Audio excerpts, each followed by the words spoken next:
Emperors are supposed to be symbols of order, paragons of stability who guide civilization with a steady hand. But what happens when the most powerful man in the world, the ruler of all Tamriel, is completely, utterly, and dangerously insane? What happens when an emperor bites ambassadors, appoints a horse to the Elder Council, and declares war on his own clothes? You get the bizarre, tragic, and unforgettable story of Pelagius the Third, the emperor whose mind was so shattered it became a playground for the god of madness himself. To understand how Pelagius became the Mad, you have to understand the poisoned legacy he was born into. He was born in the year 3E 119, right in the middle of the War of the Red Diamond, one of the bloodiest civil wars the Empire had ever seen. His aunt was none other than Potema, the legendary Wolf Queen of Solitude, a master of necromancy and political intrigue whose cruelty was infamous across the continent. His childhood was not one of peaceful palace gardens, but of war councils and whispered conspiracies. Even the throne he eventually inherited in Solitude was said to be cursed. Legends claim that Potema's madness had so deeply infused the very stones of the castle that it lingered like a psychic poison, waiting to infect the next ruler. And Pelagius was the next ruler. From his early years as King of Solitude, the cracks in his sanity were already showing. Diplomats reported alarming shifts in his behavior. One month he would be a hale and hearty man, laughing and feasting. The next, he would be a gaunt, paranoid specter, emaciated and whispering to shadows. He once locked the young princes and princesses of Valenwood in a room with him, only releasing them when an unsigned declaration of war was slipped under the door. His eccentricities were becoming infamous. In a desperate attempt to stabilize him, his father, the Emperor Magnus, arranged for him to marry a shrewd and beautiful dark elf diplomat named Kataraya. The hope was that her sharp mind and political skill could mask Pelagius's growing instability. For a time, it seemed to work. But when Magnus died, the throne of the empire passed to his son. Pelagius the Third was now Emperor of Tamriel, and his madness was about to take center stage. The imperial court was not prepared for what followed. His reign was a cascade of bizarre and alarming incidents. When the Argonian ambassador came to court, Pelagius refused to speak in any language other than grunts and squeaks, insisting it was the only way to properly communicate with a, quote, lizard man. He developed an obsession with cleanliness, forcing the palace servants to scrub the floors endlessly. Then, according to one particularly grotesque legend, he would defecate on the freshly cleaned floors just to give them something to do.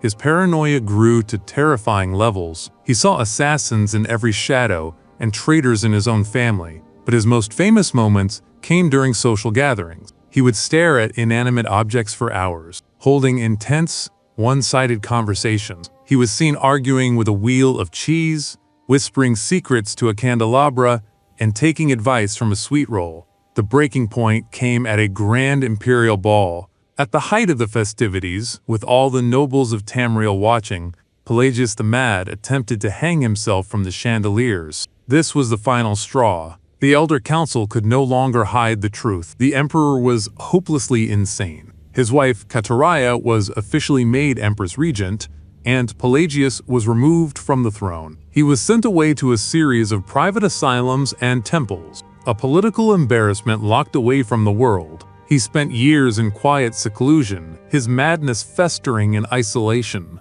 His mind became a tempest of paranoia, fear, and bizarre fantasies. It was a storm so powerful, so chaotically creative, that it attracted the attention of the one being in the cosmos who finds such things irresistibly entertaining, Sheogorath, the Daedric Prince of Madness. To Sheogorath, the mind of Pelagius wasn't a tragedy, it was a magnificent work of art, a masterpiece of mental chaos. It was so delightful, in fact, that Sheogorath decided to take a vacation there. And so, we journey to the final chapter of Pelagius's life, not in a quiet temple cell, but inside the twisted reality of his own mind. Imagine a dark, twisted forest born from his deepest fears. Here, his nightmares take physical form, battling his few remaining moments of confidence on a spectral battlefield. His paranoia manifests as shadowy assassins lurking behind every tree, and his anger takes the form of a hulking, armored golem.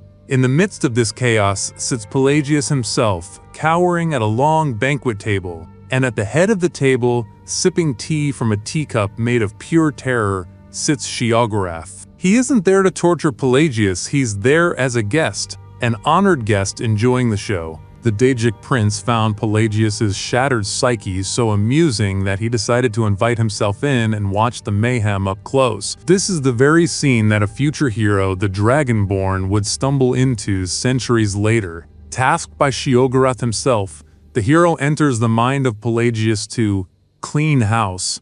Armed with the legendary staff, the Wabbajack, the hero is forced to navigate the living dream of Pelagius's insanity. You fight his night terrors, you shrink his anger down to size, you chase away his paranoia.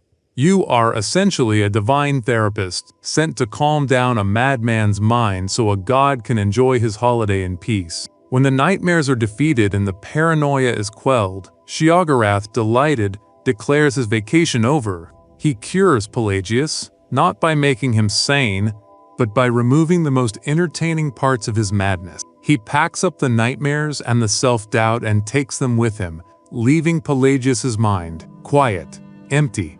Pelagius the Mad wasn't healed. He was hollowed out.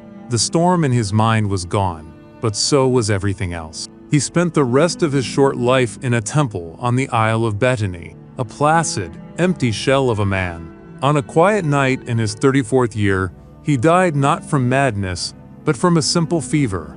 The great, chaotic storm of his life ended with a silent, gentle rain. The legacy of Pelagius the Mad lives on.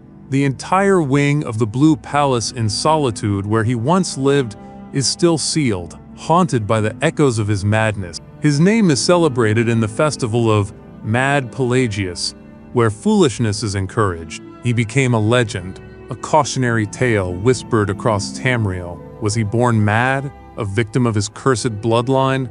Was he driven insane by the pressures of a crown he never wanted? Or was his mind simply a canvas, waiting for a Daedric prince to paint his masterpiece? We'll never know for sure. The story of Pelagius the Third is a bizarre, tragic reminder that even an emperor, the most powerful man in the world, is no match for the true, untamed wilderness of the human mind.